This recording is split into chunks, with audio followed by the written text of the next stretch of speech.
everybody, my name is Lenny, and today I want to do my November wrap-up. So in November, I read a total of 4 books, which may not sound like a lot, but if you saw my previous video where I talked about all of the books I've read in the last almost 3 years, that was almost like a quarter of the list.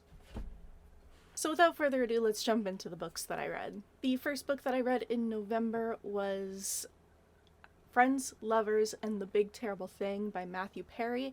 This was his memoir autobiography thing that came out at the beginning of November, and I had it pre-ordered because I am a basic bitch and I love Friends, and Chandler is of course my favorite character, but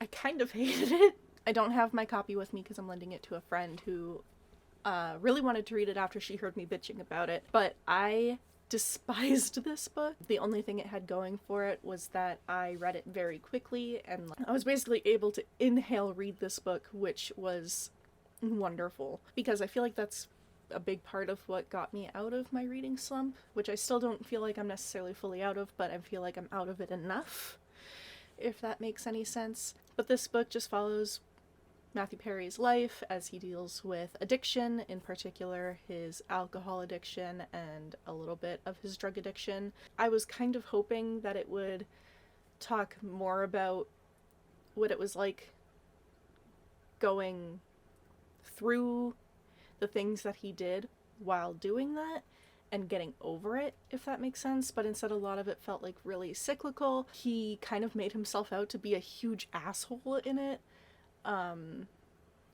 And he was just like also super weird with how he treated women in general. I don't know. The whole thing just did not work for me. I ended up giving it 1 star on Goodreads. Just not for me. The next book that I read was Dead to Her by Sarah Pinborough. This I read because I read Behind Her Eyes last year and really enjoyed it. I read Behind Her Eyes last year and I really enjoyed it, and after I read that book, I realized that my mic is probably picking up those squeaks, which is not ideal. I bought all of her books that I could find on Book Outlet, and this was one of them, which I believe is also her newest release. I'm suddenly realizing I don't remember what this book is about at all. Hang on. What was the end of this book? I remember not liking the twist. What the fuck was the twist? Oh, I remember. Okay.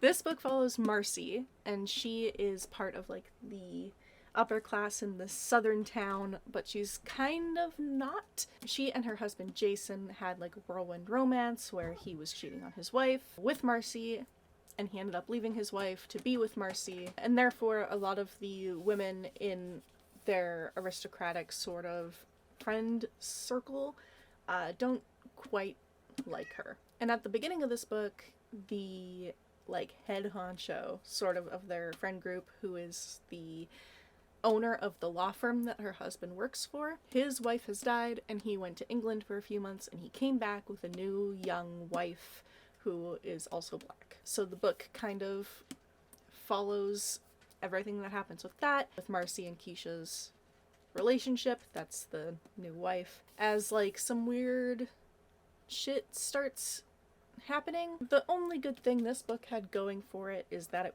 was a little bit gay. Everything else sucked. The twist in this, not good. Like, it made me uncomfortable. Did not, 2 stars. I still enjoyed Sarah Pinborough's writing. I flew through this book and it's like not huge, but it is a little bit chunky. This made me kind of rethink all of it, and now I don't know if I want to read the other 2 books of hers that I have. Then I read another thriller, which was, I Know Who You Are by Alice Feeney. This was my first Alice Feeney, and I've heard very mixed things about her books, but I'm also kind of new-ish to thrillers, so it's like I will give one of her books a shot, and I think I found this on Book Outlet, so like it wasn't super expensive anyway. And this follows a woman named Amy Sinclair, God, so much of this book is rushing back to me right now, who is an actress, and one day her husband disappears, and the detectives all think that she killed him. And as that story is unraveling, we are flashing back to when she was a child, and she was kidnapped by a woman named Maggie and brought back to her home and ended up being raised by her. The part of this book that is about her childhood was far more interesting than what was happening in modern day. I did inhale read this book as well. I thought that the writing was fine. It was super easy to read, super quick, definitely a page turner. But again, the twist in this one,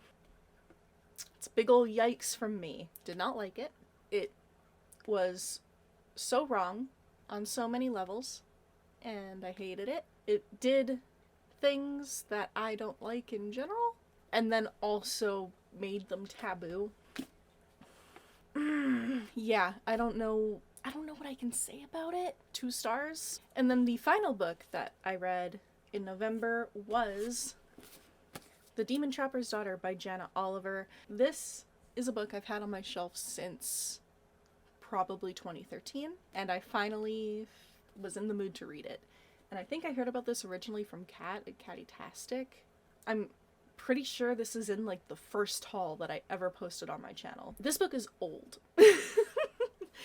At least it feels old, and it reads like a young adult novel from the early 2010s. I had fun reading it. I think the story is really fun, and I think I would have really enjoyed this if I read it back in 2013 when I picked it up, even up to 5 years ago. But it used some language that I have a really hard time with, and it fell really hard into the whole love interest who's kind of an asshole. It was setting up a love triangle. I don't always hate love triangles, but I was not a fan of the one it was setting up in here. There was also some weird, not quite okay relationships.